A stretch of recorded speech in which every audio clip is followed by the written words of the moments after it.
নাম কি? তালতলা। তালতলা কোথায়? পূর্বপাড়া না দক্ষিণপাড়া? দক্ষিণপাড়া। দক্ষিণপাড়া। আচ্ছা, কি হয়েছে বলেন একটু।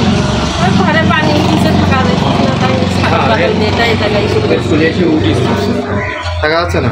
আপনার এখানে কয়টা পরিবার আছেন?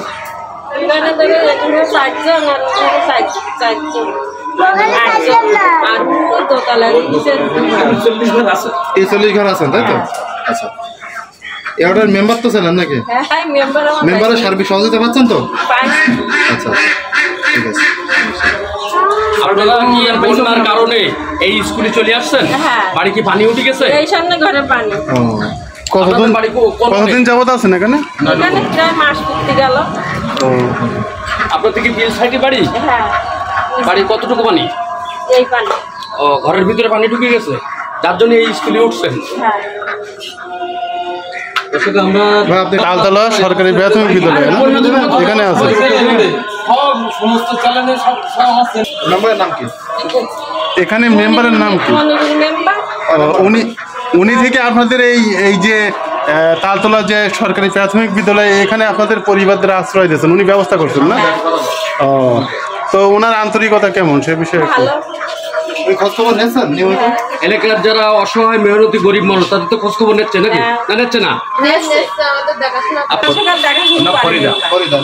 আপনি একটু বলেন, আপনার বাসা কোথায়? আপনার স্বামীর নাম কি? আব্দুল্লাহ। আপনাদের বাড়ি কি পানি উঠেছে? তাই এই স্কুলে আশ্রয় নিয়েছেন? আশ্রয়ের ব্যবস্থা করে দিয়েছে কে? মনিরুল মেম্বার, তাই তো?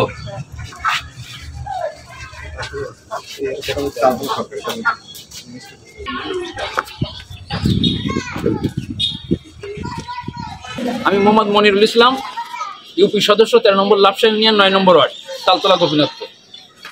এই যে আকাশ বন্যার কারণে তালতলা গোপীনাথপুর সহ লাপসা ইউনিয়নের খেজুরডাঙ্গি, শিবনগর, রাজনগর, খেলারডাঙ্গি, মাগুরা, কৈখালি, দিনেরপোতা সহ লাপসা ইউনিয়নের অধিকাংশ অঞ্চল পানিতে তলিয়ে গেছে। সেই সাথে দিনেরপোতা বাঁধ ভেঙে যাওয়ায় আরও ক্ষতিগ্রস্ত হয়েছে। এখানে ক্ষতিগ্রস্ত হয়েছে যারা গরুর খামারি, যারা মৎস্য খামারি, যারা পোলট্রির খামারি সহ সাধারণ মানুষ।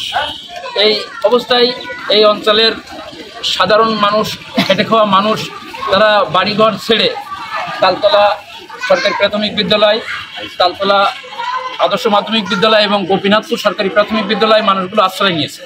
অনেকে বাড়ির উপরে অনেক কষ্ট পরিশ্রম করেও আছে, আর বেশ কিছু লোক এখানে আশ্রয় নিয়েছে। এই পর্যন্ত আমরা সরকারিভাবে যে সহযোগিতা পেয়েছি, আমি আমার ওয়ার্ডে 40 জনকে 10 কেজি করে চাল দিতে পারছি সহযোগিতা সরকারিভাবে, আর স্থানীয়ভাবে আমরা সবাই সবসময় খোঁজখবর রাখি। তাই আমি আশা করি এই অঞ্চলে প্রতি বছর এই জলবদ্ধতার কারণে যেভাবে মানুষের ক্ষতি হয়, এটা পূরণ করতে হলে প্রথম নদী রেজার যেটা হয়েছে ওটা ওই পাশে বাঁধ আছে, ওই নদীর বাঁধগুলো খুলে দিতে হবে, আর ড্রেনেজ ব্যবস্থা করতে হবে। ড্রেনেজ ব্যবস্থা করলে এই জলবদ্ধতা সৃষ্টি হবে না। সেই সাথে যারা এখানে কর্মহীন অবস্থায়, এই বন্যায় দুর্গত অবস্থায় কর্মহীন অবস্থায় পড়ে আছে, এদেরকে সরকারি সহায়তা আরও বৃদ্ধি সহ ব্যক্তিবর্গ বা এনজিও বিভিন্নভাবে আরও সহযোগিতা করার জন্য আমি বিশেষভাবে অনুরোধ করতেছি আপনাদের মাধ্যমে। কতজন পরিবার আছে এখানে আশ্রয় নিচ্ছে এই যে তালতলা সরকারি প্রাথমিক বিদ্যালয় বা তালতলা সরকারি প্রাথমিক বিদ্যালয় দিয়ে, তালতলা আদর্শ মাধ্যমিক বিদ্যালয়, গোপীনাথপুর সরকারি প্রাথমিক বিদ্যালয় দিয়ে প্রায় 40টা ফ্যামিলি এখানে আশ্রয় নিয়েছে। আরও অনেকে তারা বাড়ি থাকার মতো না, তবে খাটের পরে, বা কারণ তাদের বাড়ি গরু ছাগল বা আছে, এই জন্যই তারা কষ্ট করে হলেও বাড়ি আছে। এমনকি কি বলবো যে আমার বাড়িও হাঁটুর উপরে পানি। কত নম্বর ওয়ার্ড এটা? এটা 9 নম্বর ওয়ার্ড, 13 নম্বর লাপসা না 9 নম্বর ওয়ার্ড, সাতক্ষীরা জেলা। সাতক্ষীরা সদর উপজেলা, সাতক্ষীরা জেলা। ধন্যবাদ আপনাকে।